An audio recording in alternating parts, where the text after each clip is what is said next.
How do you model and structure the IP address space of Velox Bank in NetBox? Velox Bank has one data center, up to 64 branches, IP blocks, networks, subnet, VLANs. Well, NetBox has an IPAM model that we can use for this.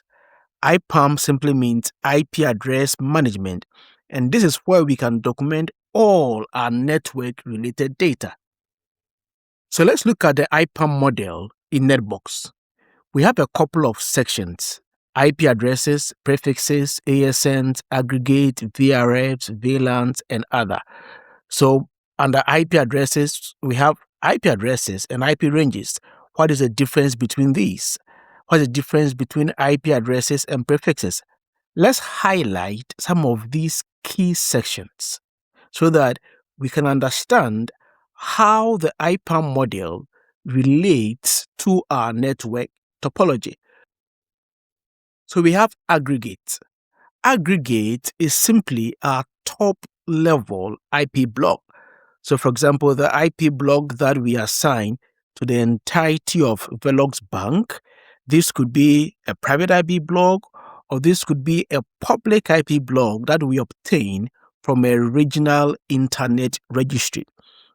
And once we have this top level IP block or aggregate, we would divide these into networks and subnets. We call these prefixes. And you may allocate these prefixes, which would be the networks and subnet, to site. You might allocate these to specific network domains and all of that. Then we will pick specific IP addresses from our prefixes and assign to individual network elements or host. We call these the IP addresses. So think of the prefixes as your network or subnet and the IP address as individual IPs that you assign from these prefixes to interfaces of your networks or your host. And we can reserve a contiguous block of IPs, which we'll call the IP range, maybe like your DHCP pools or some reserved ranges. Then we have other sections like ASN, autonomous system numbers for BGP. If we are creating different routing domains in our network, we have virtual routing and forwarding, which is VRFs.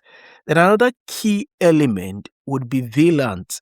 This is how we would define broadcast domains in our network. Then we have other. In the next couple of videos, we are going to fully model and document all network-related data in the Velox Bank infrastructure into NetBox. But to do this and do this right, we need to understand exactly what we are modeling, how this relates to the NetBox IPAM construct, and the right approach to use to model this. So let's spend some time and understand what is going on here. Once we do, everything becomes very easy for us as far as modeling this is concerned. So we are looking at private IP addressing within our Velox Bank infrastructure. At the top level, we've assigned 10.0.0.0/8, which is a private IP address block, RFC 1918, to our entire Velox Bank network. This will be our top level IP block, therefore our aggregate. Then we take this /8 and subnet into /16s. Subnetting 101, we do this by borrowing 8 host bits, which is we convert 8 zeros into ones. We end up with 2 to the power 8 subnet, which is 256. Each subnet being able to carry 2 to the power 16, which is a little over 65,000 IP addresses. Good. So now we have 256 subnet after we subnetted the /8 into /16. we assign the first subnet, which is 10.0.0.0/16, to our Accra data center. Then we take the second subnet, 10.1.0.0/16. This IP block is reserved for our 64 branches. So we subnet this further into /22. We do this by borrowing 6 host bits, which is we convert 6 zeros into ones. We convert the host bit into network bits. Then we can have 2 to the power 6, which is 64 subnet. Each subnet being able to carry 2 to the power 10, which is 1024 IP addresses. So we have our resulting subnet for our branches. Our first 3 branches are live branches. They're in operation. So 10.1.0.0/22 for our Kumasi branch, 10.1.4.0/22 for our Tamale branch, 10.1.8.0/22 for our Cape Coast branch. The setup in our branches is the same. They are replicas of each other. So, if you look at the Kumasi branch, we have 4 network domains, which means we take this /22 and we subnet into 4 subnets. To do this, we need to borrow 2 host bits and convert these to network bits. So we end up with our 4 subnets, 1 each for users, voice, infrastructure, and guest Wi-Fi. Each subnet within a branch is mapped to a VLAN. Then, within our infrastructure subnet in Kumasi, we have a number of devices. Same will apply to the other subnet. Then we can take IP addresses from this prefix or network block and assign to interfaces of our network devices. This structure will be the same across all our branches. So you have an overview of the Velox Bank network. Now, if you look at this carefully, there are 2 broad classes of data if we relate this to our OSI model. We have data at the network layer, which is layer 3, and this would be our IP addresses and our prefixes, right? So the aggregate prefixes here, the IP addresses, all of these would reside at layer 3 of the OSI model. Then we have VLANs. VLANs would reside at layer 2, which is data link of our OSI model. So 2 broad classes of data: network layer related data and data link layer related data. As far as dependencies go, the network layer data depends on the data link or the layer 2 data. What that means is that your prefixes, for example, will depend on the VLANs.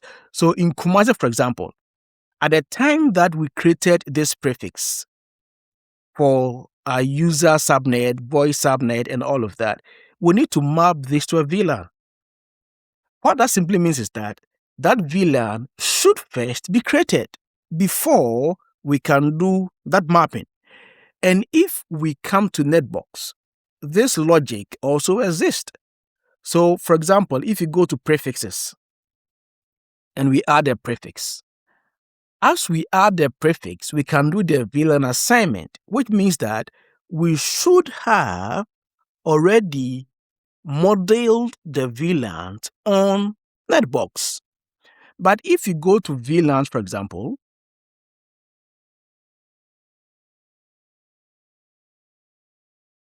we can add a VLAN, and there is no requirement here to map a VLAN at the time of creation to a prefix. That is what I mean by the dependencies.